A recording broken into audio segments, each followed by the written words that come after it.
Benoît Brière, comédien et auteur de théâtre, a réalisé son tout premier court-métrage qui a été présenté au Festival de cinéma et d'art Les Perséides. Jean-Denis Laperrière l'a rencontré pour discuter de son film et de son implication dans le festival. Alors, Benoît Brière, bonjour. Salut, salut. Vous allez bien? Très bien, merci. De même? Oui, merci. Fait ça, c'est beau? Ouais. Ah, là, il fait une petite fraîche, là. Toi, il est en Bermuda, chose. T'es habitué, toi? Ouais. Ben, moi, toi, j'ai sorti une petite laine, quand même. Mais bon. Mais il fait beau en tabarnouche. Donc, en ce moment, c'est l'ouverture du Festival des Perséides à Percé, oui, absolument. C'est la grande ouverture, là. Ouais, ce et soir. vous êtes le président d'honneur. Oui. En fait, je suis l'invité d'honneur et président du jury.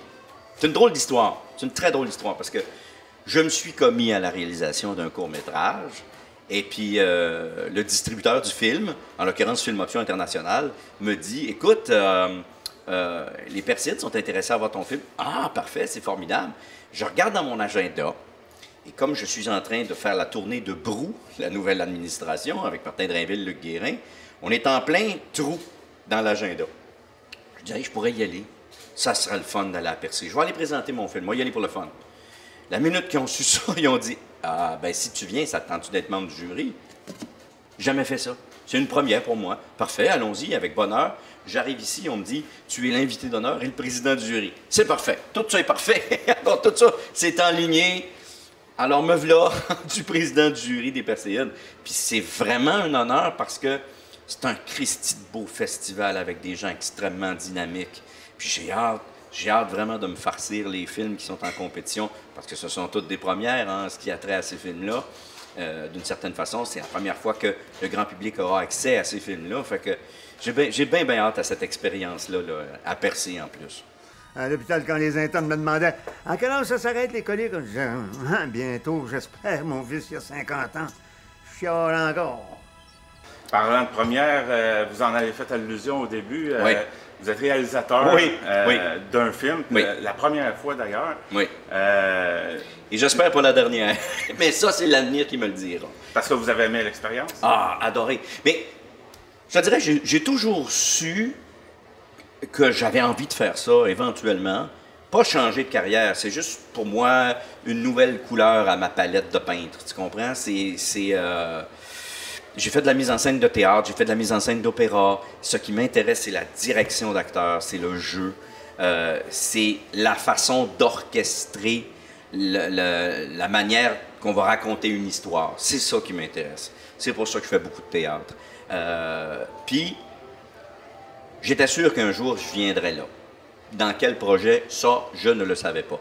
La pandémie a permis qu'on avait de l'équipement, des acteurs disponibles, et que ce scénario-là, qui a été écrit par Jean-François Chicoine, l'éminent pédiatre, très médiatisé, Jean-François Chicoine, qui, par accident dans la vie, grand cinéphile professionnel, il les a toutes vues, fatigant. Tu sais, ce genre de gars qui les a toutes vues, puis il peut te nommer tous les noms de réalisateurs, puis du directeur photo, puis du craft de chacun des films.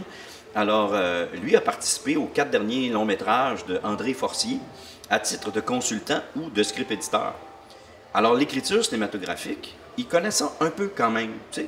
Puis en plus, il a écrit moult livres sur la pédiatrie. Donc, c'est un gars qui écrit beaucoup. Il vient souper chez nous, c'est un ami, Noël 2015. Il me raconte une histoire avec son père, une anecdote qui s'est passée. Et c'est tellement beau comme histoire que je lui dis, mais ça serait tellement le sujet d'un court-métrage foudroyant. J'ai dit, tu vas aller écrire ça. Tu sais, on avait bu un peu de vin. Bon, j'ai dit, tu vas aller écrire ça. Puis il me dit, très bien, je vais aller écrire ça à une condition, tu me joues moi, puisque ça va être un film autobiographique, tu me joues moi, puis tu le réalises. J'ai fait, go! Tu sais, on en a 1000 projets comme ça par jour, puis qui verront probablement pas le jour. Et là, tout d'un coup, là, c'est possible, parce que lui a envie de l'écrire. Fait que je dis, allons-y donc. Le lendemain matin, 10h30, j'ai un courriel de Jean-François Chicoine. Le lendemain de ce souper arrosé, là, il m'envoie un document Word, 45 pages dialoguées. C'est un gars qui n'avait pas beaucoup dormi. Bon, et il m'envoie ça, et j'ai été inspiré. Il fallait que je le fasse. Et à partir de là, on s'est réunis, on a travaillé sur des périodes de rush, des périodes d'arrêt, des périodes de rush, d'arrêt, sur le scénario, pour arriver à quoi? La version 8, la version 9, je ne sais plus. Puis à un moment donné, ben, il a remis ça dans les mains d'un producteur, Jean-Martin Bisson, pour le lire, pour le plaisir, il a fait « On tourne ça maintenant, en pleine pandémie l'hiver dernier. » Ah, OK, faisons-le. On l'a tourné avec le casting de rêve qu'on avait. Ça a été exceptionnel. Et en plus, on n'avait même pas personne de prévu pour la post-production du film. Et Paul Cadieux s'est offert, un gars quand même oscarisé des Triplettes de Belleville, qui s'est dit « Moi, je vais faire la post-prod et puis je vais faire la distribution du film. » Un conte de fées. Un conte de fées.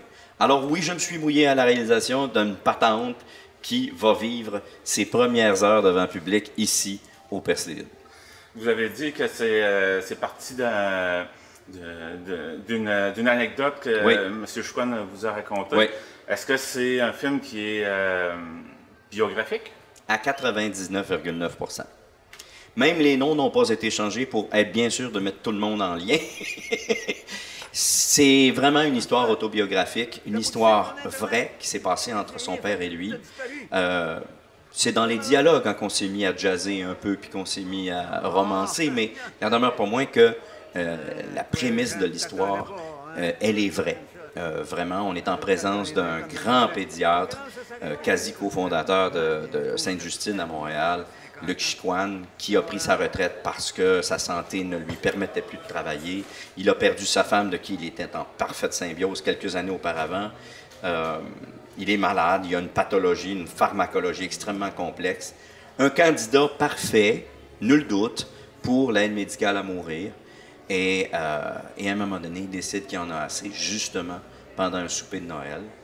Alors, toute cette histoire-là, cette raid d'auto, où Jean-François a essayé de dissuader son père d'aller vers cette avenue-là, mais en même temps comprenant très bien son mal-être, elle a existé pour vrai. Elle a été vécue pour vrai. Et elle était tellement forte que j'ai dit, faut vraiment en faire un film. Et c'est là. Vous jouez le rôle, justement, de Jean-François, le fils... Ça, c'est weird. Tu joues le rôle d'un personnage, puis le vrai est là, à côté de toi, derrière de la caméra, puis tu te regardes jouer, lui. Oui.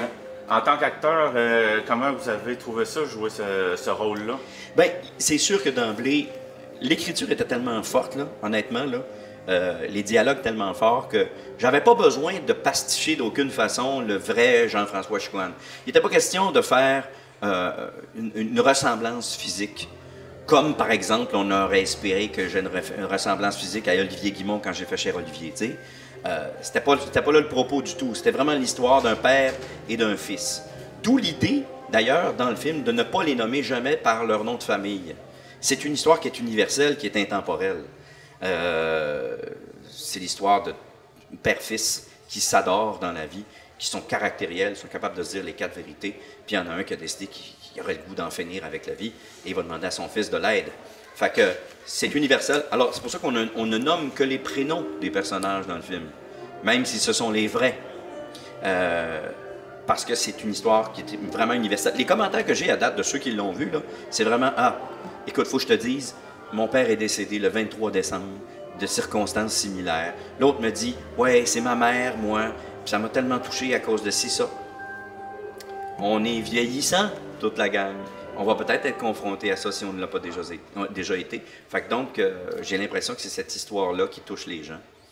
Au-delà du fait que c'est 2 personnalités connues. Mais comme c'est 2 médecins, ça change aussi un petit peu le genre de discussion inhérente à l'aide médicale à mourir, qui est une anecdote dans le film, l'aide médicale à mourir. On ne fait pas le procès de ça, ni la promotion de ça. On en parle parce que c'est une avenue potentielle pour le père et le fils. Parce que justement, le choix est donné, justement. Ouais. Puis on le voit comment ça se passe là, vers la fin, là, ouais. Lorsque le choix est laissé. Là. Oui, exactement. C'est lui à prendre la décision. Il a toute sa tête. As-tu une idée qu'il a toute sa tête, le Chicoine? Fait que donc, la décision finale lui appartient. Oui. Comment vous avez vécu d'être plongé dans ce scénario-là de quelqu'un qui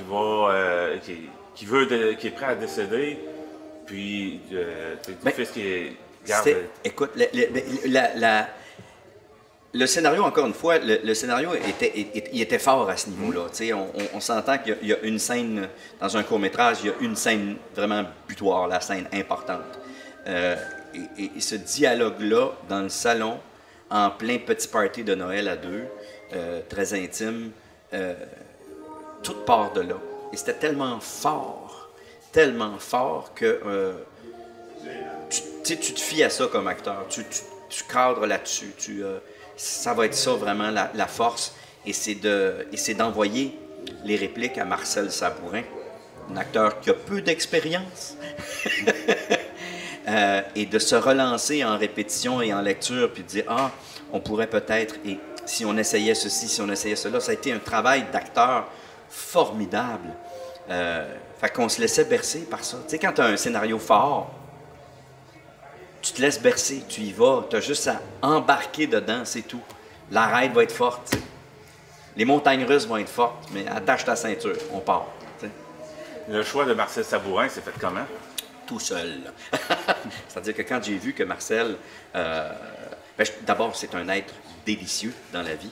C'est un acteur foudroyant. Le niveau d'énergie qu'il est capable de déployer sur un tournage, on avait 4 journées de tournage très colossales. Et puis, il était disponible. Et puis, j'ai fait, ça serait vraiment une paire incroyable. C'est un rêve pour moi, là, tu sais. Quand j'ai présenté le scénario à Marcel, qui a tout accepté, je capotais. Puis, ça a été vrai aussi pour Dorothée Mériban, ça a été vrai aussi pour Élise Guilbeault, Stéphane Jacques, Louise Forestier, qui a participé au film. Ça a été des rencontres, gens que je connaissais déjà, mais une rencontre professionnelle où c'est toi qui as réalisé l'objet et à jouer dedans avec tes comparses. Ça a été du pur bonheur, là. Vraiment un pur bonheur.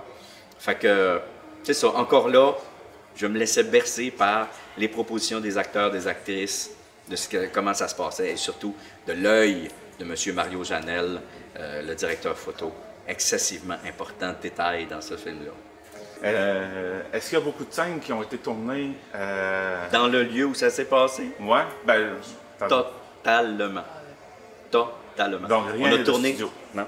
On a tourné chez Jean-François Chicoine, dans le même décor où la vraie histoire s'est passée. Vraiment. Et on n'a même pas voulu enlever les cadres du vrai Luc Chicoine. On les a juste un peu essayé de les éviter, mais on les a pas enlevés du mur. Tu sais, parce que c'est là que ça s'est passé. Ça prenait tout son sens de le faire là. Fait que c'est une sorte de huis clos chez Jean-François Chicoine. Et puis, à ce moment-là, l'Hôtel Dieu, à Montréal, était un hôpital COVID lorsqu'on l'a tourné, tu sais. Alors que quand l'histoire s'est passée pour vrai, elle s'est passée aussi à l'Hôtel Dieu, mais c'était un hôpital, tu sais. Alors ça s'est passé devant le hall d'entrée de l'urgence. Fait que ça s'est encore une fois passé là, devant la statue de Jeanne Mance, qui fait tout son sens pour des pédiatres, tu sais. Alors, tout a été mis en œuvre, si tu veux, pour rendre... Puis ça, les gens n'ont pas à le savoir, mais en le sachant déjà, c'est le fun, mais pour nous, là, ça rendait la chose totalement crédible. C'est particulièrement difficile pour Jean-François, ceci dit, parce que là, il revivait un moment de sa vie d'un père qu'il a perdu, qu'il aimait éperdument. Il a continué son deuil pendant le processus du tournage de ce film-là, mais en même temps, c'était une grande richesse pour tout le monde. Maintenant, pour terminer, non seulement votre film va passer au Perséide, mais en plus, vous êtes l'acteur principal d'un film qui est présenté. Ça s'appelle Rosa. Rosa, ben oui. Écoute, ça c'est drôle parce que la vie des cours, est très étonnante parce que on le sait quand on le tourne, comme acteur, j'entends, mais à partir du moment où il est envoyé dans les festivals, tu sais pas. Tu sais pas où il va, tu sais pas qu'est-ce qu'il fait comme vie, etc. Alors, la semaine dernière, on reçoit un courriel des deux réalisateurs, co-scénaristes, puis ils font hey, « bravo les gars, Théodore et toi, vous avez gagné pas un prix d'interprétation, mais une mention spéciale au Festival de Trouville, off-cours de Trouville. Ah, cool! Ah oui, Rosa, mon Dieu, ça fait longtemps. On l'a tourné ça il y a longtemps déjà, tu sais. Et en arrivant ici, on me dit, tu sais que tu es dans 2 films ici. Comment? On me dit, Rosa est ici. Et je ne le savais pas. Alors, c'est avec beaucoup de bonheur que j'ai appris que Rosa va être... je pense que c'est demain ou après-demain là, qu'on va le voir en salle. Je suis très heureux de ça aussi. Ça se peut que je vienne m'installer en arrière de la salle, là, ni vu ni connu, juste pour entendre les réactions. Fait que oui, c'est un autre grand bonheur. Puis c'est un film qui connaît une belle vie en ce moment-là. Eh bien, la cérémonie va Oui, elle va commencer, débuter. donc on va être obligé de finir ça. Oui. Monsieur Brière, ça a été un grand plaisir de pouvoir... C'est un plaisir partagé. Vous parler. Et merci pour cet entretien et bon festival. Merci, de même. Bon festival. Merci.